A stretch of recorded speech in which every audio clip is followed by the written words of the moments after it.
शायद दिख भी पा रहा हूँ। मैं लक्ष्मण सिंह राजपुरोहित, आपका भूगोल का व्याख्याता।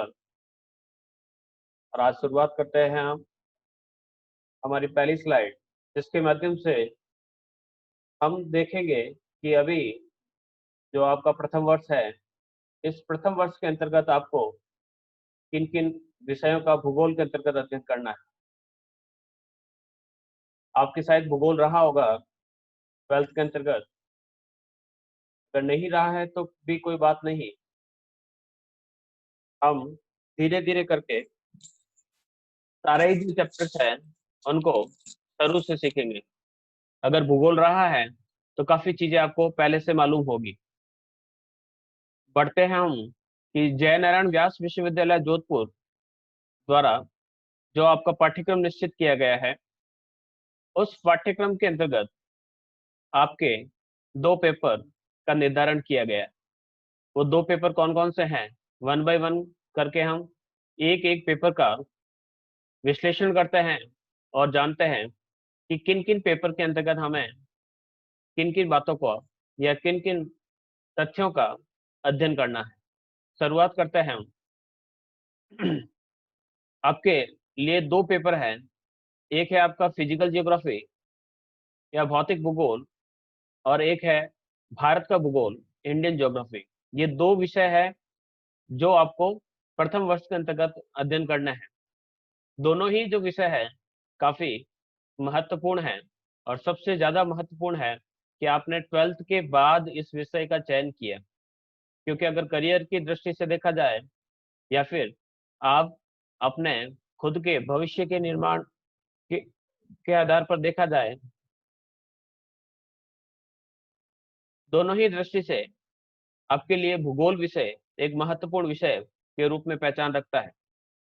भूगोल आज हर एक कंपटीशन एग्जाम में, हर प्रकार के छोटे से छोटे एग्जाम में आपको एक बहुत बड़े प्रश्नों का जो ग्रुप मिलेगा वो भूगोल से संबंधित मिलेगा। इसलिए जरूरी है कि हम न केवल ग्रेजुएशन करें, बल्कि ग्रेजुएशन के दौरान बाकी जितने भी जो इससे संबंधित प्रश्न हैं, उन सभी प्रश्नों को हम पहले से ही जान ले और हर एक कॉन्सेप्ट को धीरे धीरे क्लियर करें। मैं आगे बढ़ूंगा कि जो आपका बीए पार्ट फर्स्ट का जो जयनारायण व्यास विश्वविद्यालय का जो प्रथम पेपर है, उस प्रथम पेपर का जो नाम है वो है आपका फिजिकल बेसिस ऑफ ज्योग्राफी, यानी आपके भूगोल के भौतिक आधार। भूगोल के जो भौतिक आधार है उनको हम देखते हैं और समझते हैं कि इसके अंतर्गत हमें क्या क्या पढ़ना है।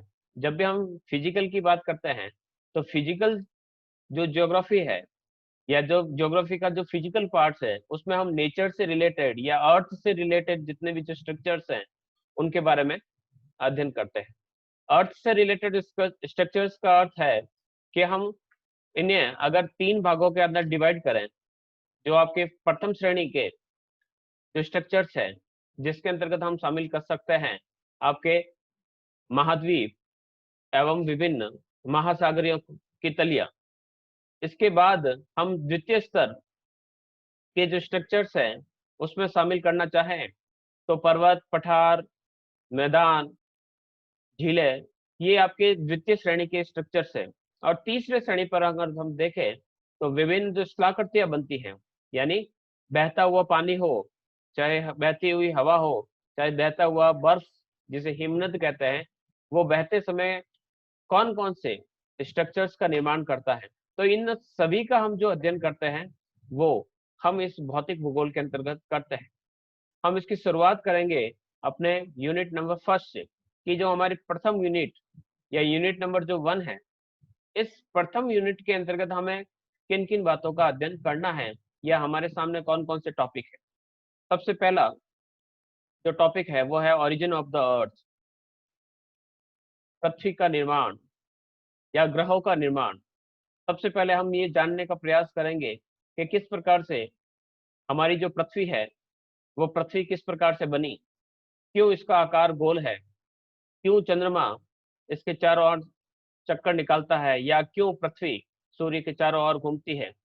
विभिन्न जो ग्रह हैं वो किस प्रकार से बने, उनकी संख्या कितनी है, पहले कितनी थी और अब कितनी है, कौन कौन सी विचारधाराएं या परिकल्पनाएं हैं जो ये बताती है कि पृथ्वी का निर्माण किस प्रकार से हुआ। तो हम विभिन्न प्रकार की हाइपोथेसिस को इसके अंतर्गत पढ़ेंगे, जिसमें हमने इमानुअल कांट को पढ़ना है, लाप्लास को पढ़ेंगे, जेम्स जीन्स को पढ़ेंगे, जेफरीज को पढ़ेंगे।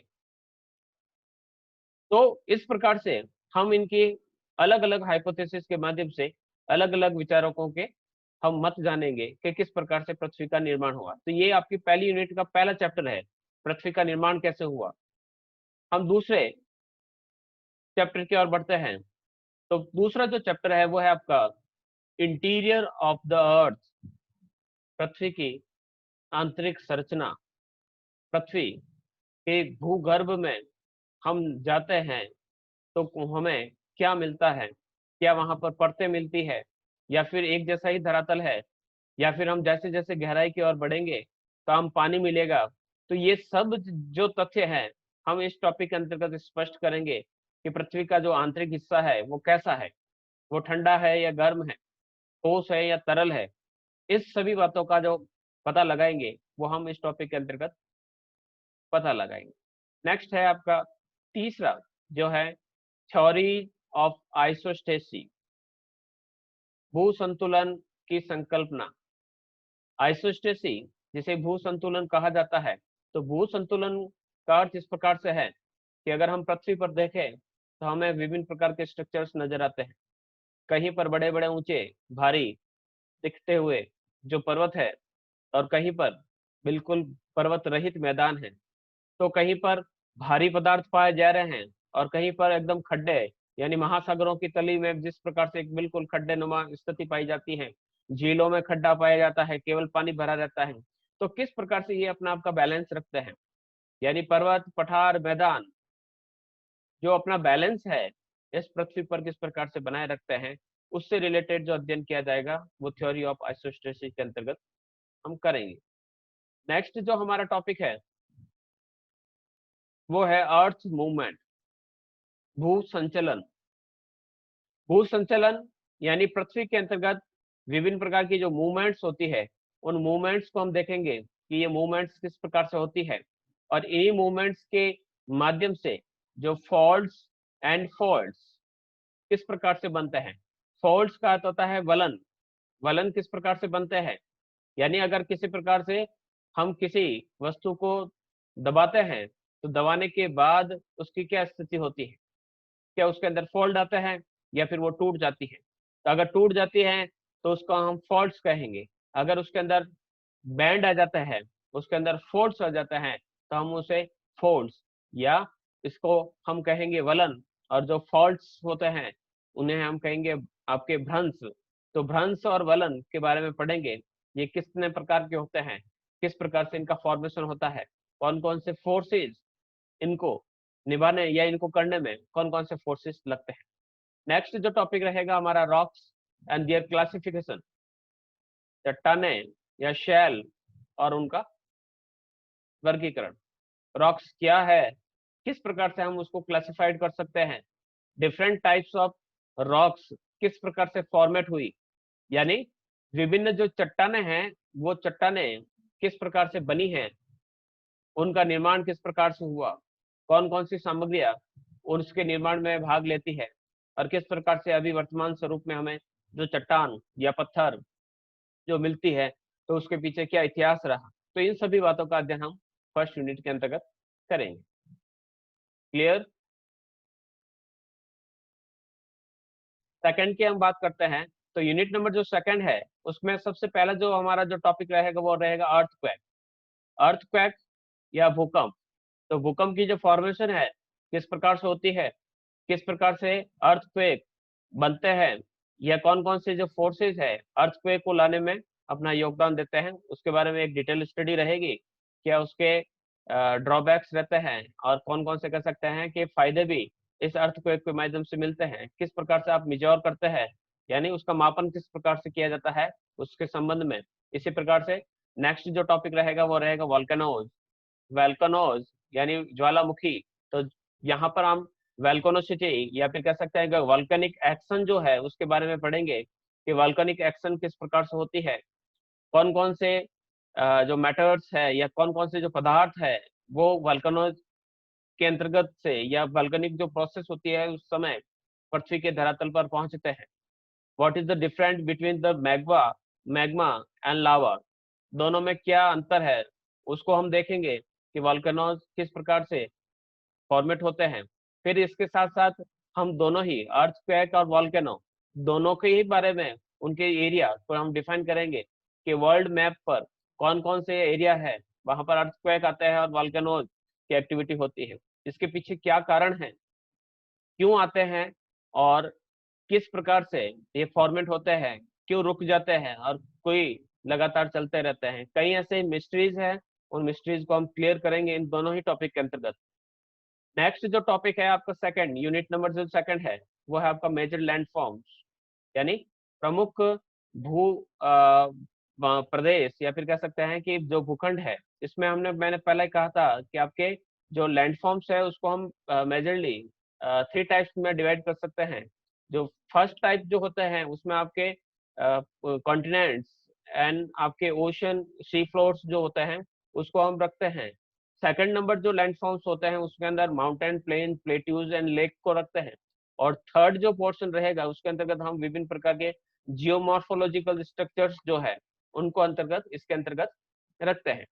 बात करते हैं हम सबसे पहले माउंटेन्स। तो माउंटेन्स के अंतर्गत ये आपका जो चैप्टर है इसके अंतर्गत माउंटेन्स, माउंटेन्स के अंतर्गत पर्वत, पर्वत के फॉर्मेशन किस प्रकार से होते हैं, आपके माउंटेन्स के जो टाइप्स है वो कितने हैं कि किस प्रकार से उनका फॉर्मेशन होता है, और अलग अलग टाइप्स के जो माउंटेन्स है विश्व के अलग अलग भागों में कहाँ कहाँ पर पाए जाते हैं, तो उनकी हम किस प्रकार से पहचान कर सकते हैं कि वो फोल्डेड माउंटेन है या फिर वॉल्केनिक माउंटेन है या किसी प्रकार से कह सकते हैं कि अदर प्रकार का माउंटेन है। इसी प्रकार से प्लेन प्लेट्यूज एंड लेक, इन तीन सभी का हम अलग अलग प्रकार से अध्ययन करेंगे कि ये सभी जो है वो किस प्रकार से बनते हैं, क्या इनकी बनने में क्या प्रोसेस रहती है और किस प्रकार से आपके लिए हेल्पफुल है या नहीं। तो ये जो सब चीजें हैं वो हम इसी के अंतर्गत पढ़ेंगे। नेक्स्ट बढ़ते हैं हम आगे, यूनिट नंबर थर्ड।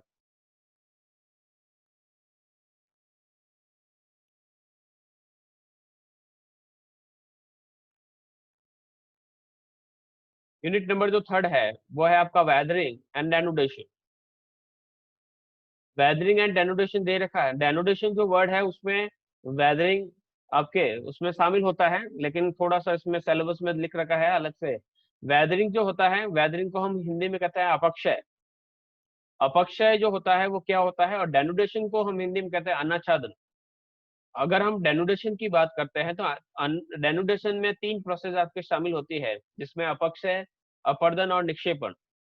आपका वेदरिंग भी रहेगा, इरोजनल प्रोसेस भी रहेगा और डिपोजिशन भी इसके अंदर शामिल रहेगा।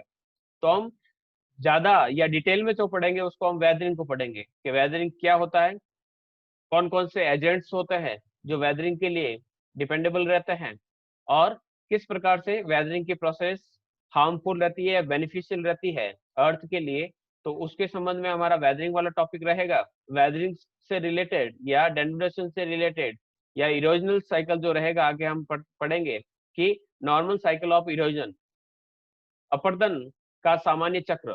तो इरोजन जो होता है वो किस प्रकार से स्टार्ट होता है, कहाँ से स्टार्ट होता है, कौन कौन से एजेंट्स हैं। अगर एजेंट्स की बात करें तो इरोजन के एजेंट्स कौन कौन से हो सकते हैं, तो आपका विंड हो सकता है, आपका ग्लेशियर्स हो सकता है, आपके रनिंग वाटर हो सकता है, अंडरग्राउंड वाटर हो सकता है।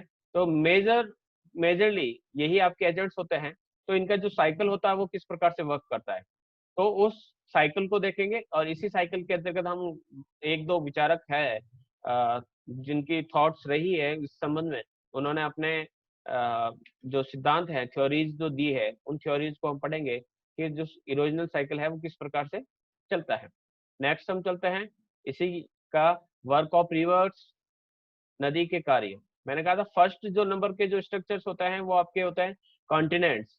सेकेंडली जो होते हैं वो होते हैं माउंटेन्स प्लेन प्लेट्यूज।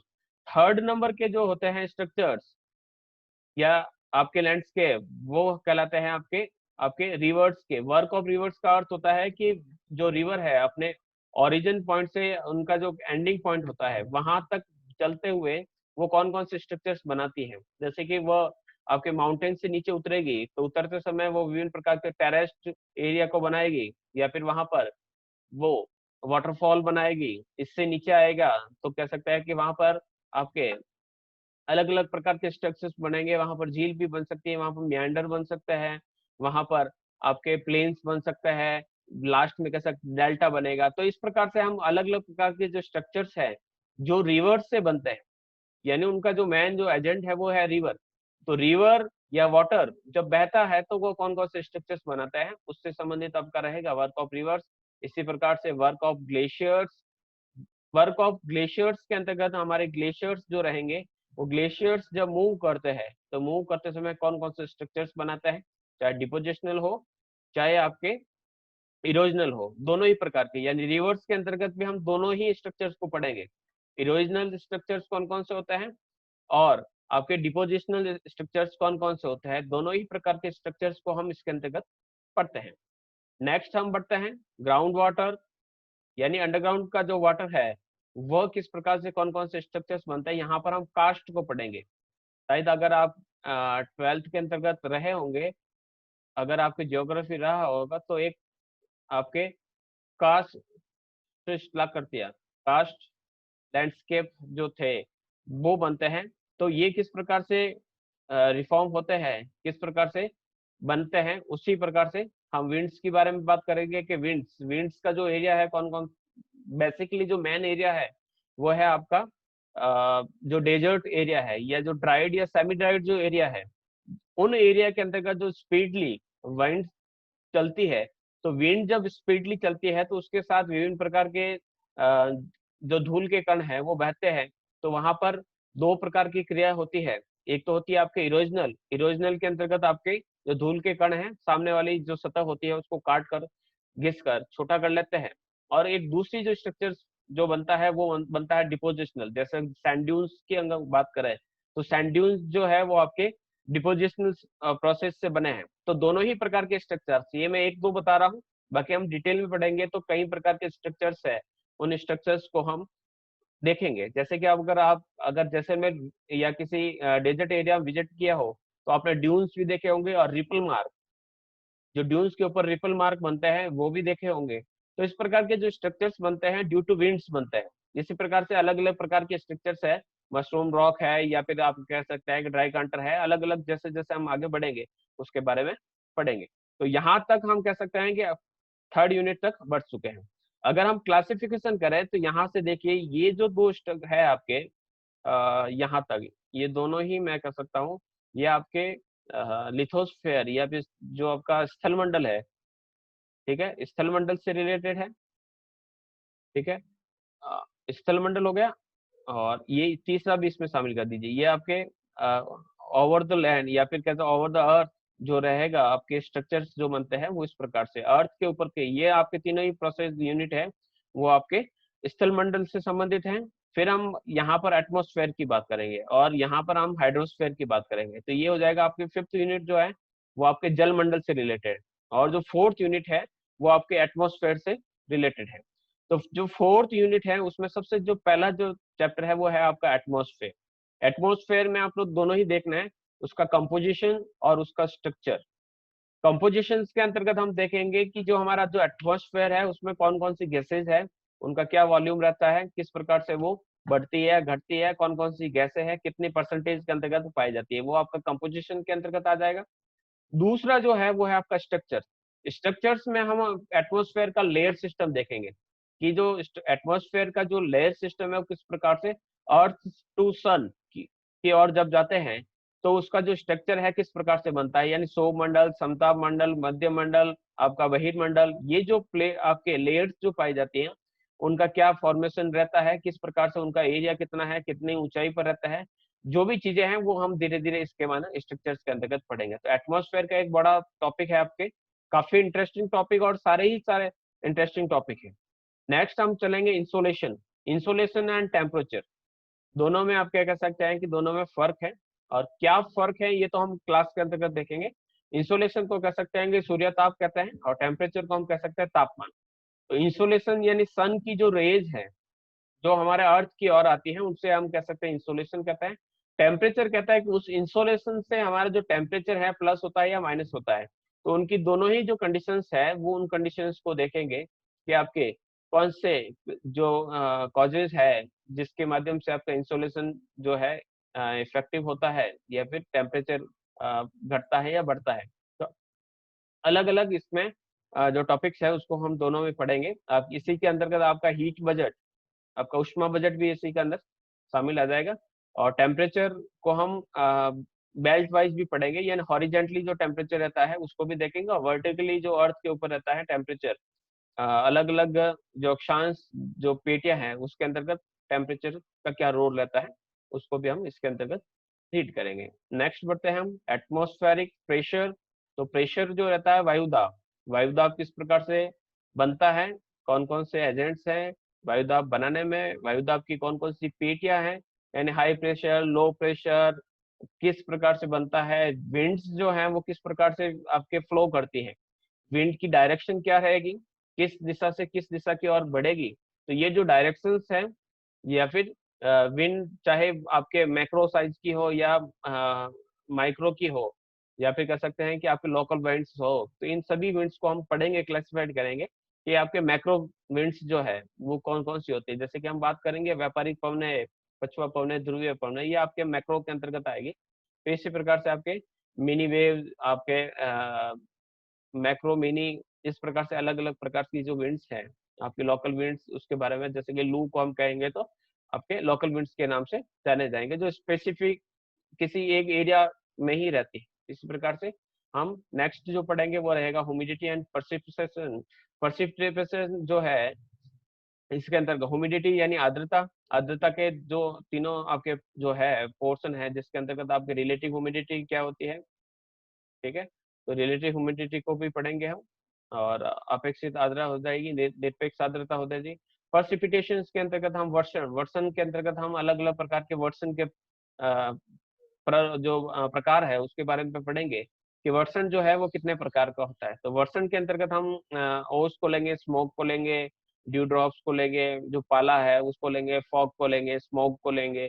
तो इस प्रकार के पर्सिपिटेशन के अलग अलग जो पार्ट है उसको हम वन बाय वन करके क्लियर करेंगे। और इसी के अंतर्गत लास्ट जो टॉपिक है वो साइक्लोन, साइक्लोन यानी चक्रवात, चक्रवात किस प्रकार से बनता है, कौन कौन से प्रकार होते हैं, साइक्लोन और एंटी साइक्लोन में किस प्रकार का अंतर है, और किस प्रकार से साइक्लोन्स की जो मूवमेंट होती है कौन सी डायरेक्शन की ओर रहती है। तो ये पूरा का पूरा जो पोर्शन है फोर्थ यूनिट का वो आपके एटमॉस्फेयर से रिलेटेड है, और उसके या फिर कह सकते हैं कि ये पूरा पूरा चैप्टर है जो आपका क्लाइमेटोलॉजी, जलवायु विज्ञान, ये जलवायु भूगोल के अंतर्गत इसको शामिल किया जा सकता है। फिफ्थ जो यूनिट है, फिफ्थ यूनिट को हम कह सकते हैं ओशियनोग्राफी कह सकते हैं, ओशियनोग्राफी या हाइड्रो जियोग्राफी के नाम से भी इसे जान सकते हैं।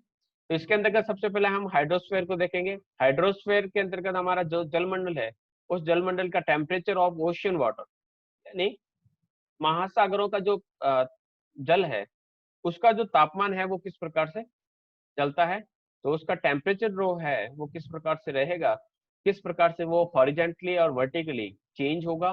तो उससे संबंधित जो अध्ययन रहेगा वो रहेगा इसके अंदर आपके ओशियन वाटर, यानी दोनों ही, यानी अगर समुद्र के अंदर अगर हम प्रवेश करते हैं तो हम जैसे जैसे गहराई की ओर बढ़ेंगे तो जो टेम्परेचर है वो इंक्रीज होगा या डिक्रीज होगा, इसके बारे में हम जो पढ़ेंगे वो इस चैप्टर के अंतर्गत पढ़ेंगे। इसी प्रकार से हम हॉरिजेंटली, हॉरिजेंटली के अंतर्गत हम क्या करेंगे कि जिस प्रकार से हमारा जो लैटिट्यूड्स है या लॉन्गिट्यूड्स है, जिस प्रकार से लॉन्गिट्यूड या लैटिट्यूड्स बदलेंगे तो टेम्परेचर में भी क्या फर्क आएगा।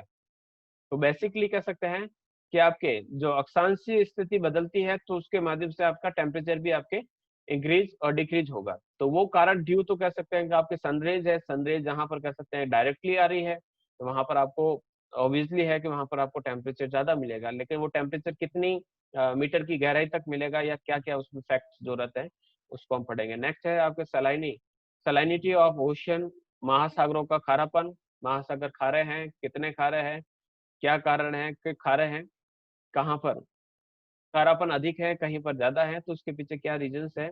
कौन कौन से सैलिनिटी जो रहती है ओशन में, उनमें कौन कौन से जो पार्ट्स रहते हैं, या फिर कह सकते हैं पीपीटी जो कह सकते हैं कि पर जो किलोग्राम जो वाटर है ओशियन का, उसके अंतर्गत कौन कौन से आपके पदार्थ उसमें शामिल रहेंगे, तो उसके बारे में हम सैलिनिटी ऑफ ओशियन के अंतर्गत पढ़ेंगे। नेक्स्ट है आपका ओशियन डिपोजिट्स, ओशंस यानी महासागरों का निक्षेप। महासागरों के निक्षेप निक्षेप जो है, उस निक्षेप के अंतर्गत यानी महासागरों की तली पर जो कचरा मिलेगा, तो वो कचरा किस प्रकार का मिलेगा, कौन कौन से एजेंट, कौन कौन से पदार्थ वहां पर मिलेंगे, कौन कौन सी वस्तुएं मिलेगी, इन सभी के बारे में उनका कॉन्फ़िगरेशन देखेंगे। कॉन्फ़िगरेशन के अंतर्गत हम देखेंगे कि जो कह सकते हैं कि महासागरों की, चलिए जैसे कि हम कह सकते हैं हम अर्थ पर है, ये हमारी मान लीजिए यहाँ पर मैं बना लेता हूँ, ये हमारी मान लीजिए यहाँ पर हमारा ये अर्थ है, ठीक है। अर्थ से हम बीच पर जाते हैं, तो बीच पर जाएंगे तो यहाँ पर आपको एक खड्डा मिलेगा, जैसे कि यहाँ पर मैं पानी बना देता हूँ, तो ओशियन का वाटर आपके यहाँ तक आएगा, ये आपके ओशियन वाटर है। और ओशियन वाटर के नीचे आप यहाँ पर आपके तली की तरफ जाओगे, फिर आपको कहीं कहीं पर एक तो बड़े खड्डे भी मिलेंगे, और कहीं कहीं पर आपको पहाड़ भी मिलेंगे, तो यहाँ पर पूरा पूरा पानी भरा हुआ है। तो ये जो डिपोज आपका जो कॉन्फ़िगरेशन है ओशियन का सी फ्लोर का, वो किस प्रकार से है? जैसे कि ये कह सकते हैं कि आपका ट्रेंच कहलाएगा, समुद्री खाई कहलाएगा, आपका ये ओशियन फ्लोर कहलाएगा, यहाँ पर आप देखेंगे ये आपका कह सकते हैं कि कॉन्टिनेंटल ड्रिफ्ट कहलाएगा, तो अलग अलग ये आपके गुएट कहलाएगा। तो अलग अलग प्रकार के स्ट्रक्चर ओशियन के बीच में यहाँ पर भी आपको देखने को मिलेंगे। तो ये जो कॉन्फ़िगरेशन है वो किस प्रकार से है, इसका एक हिप्सोमेट्रिक कर्व बनेगा। उस हिप्सोमेट्रिक कर्व क्या होता है, किस प्रकार से उसको बनाया जाता है, और कैसे हमें पता चलता है कि हिप्सोमेट्रिक कर्व से हम कैसे पता लगा सकते हैं कि स्ट्रक्चर किस प्रकार का रहेगा। इसी प्रकार से पेपर फर्स्ट का जो लास्ट जो टॉपिक है वो है आपका टाइड्स एंड करंट्स। लास्ट आपका टाइड्स, टाइड्स के साथ हम कह सकते हैं एब को पढ़ेंगे। आपके ज्वार जो होता है, ज्वार के साथ हम भाटा को भी पढ़ेंगे। तो ज्वार क्या होता है, कौन कौन से कारण होता है जिसके कारण टाइड्स आता है, एब्स क्या होता है यानी भाटा क्या होता है, कहाँ पर ज्यादा आता है, कहाँ पर कम आता है, क्या टाइम का कैलकुलेशन रहता है, कब आता है, ये सब चीजें हम कह सकते हैं इस चैप्टर के अंतर्गत पढ़ेंगे। और लास्ट इसका जो टॉपिक है वो है आपका ओशियन करंट्स। ओशियन करंट्स यानी की धाराएं, समुद्री धाराएं। तो समुद्री धाराओं के अंतर्गत हम विभिन्न प्रकार की जो आपके हॉट एंड कोल्ड जो करंट्स है पूरे विश्व के अंतर्गत, विभिन्न जो महासागरों में, जैसे कि हम अटलांटिक ओशन को लेंगे, पैसिफिक ओशन को लेंगे, जो हिंद का जो ओशन है या इंडियन ओशन है उसके बारे में बात करेंगे, नॉर्थ अटलांटिक की बात करेंगे, साउथ अटलांटिक की बात करेंगे।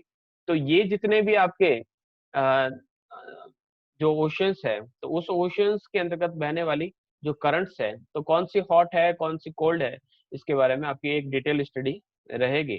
तो इस प्रकार से आपका बहुत ही एक कह दीजिए इंटरेस्टिंग जो टॉपिक है वो आपका रहता है इससे संबंधित। ठीक है, यहाँ तक किसी प्रकार की कोई प्रॉब्लम?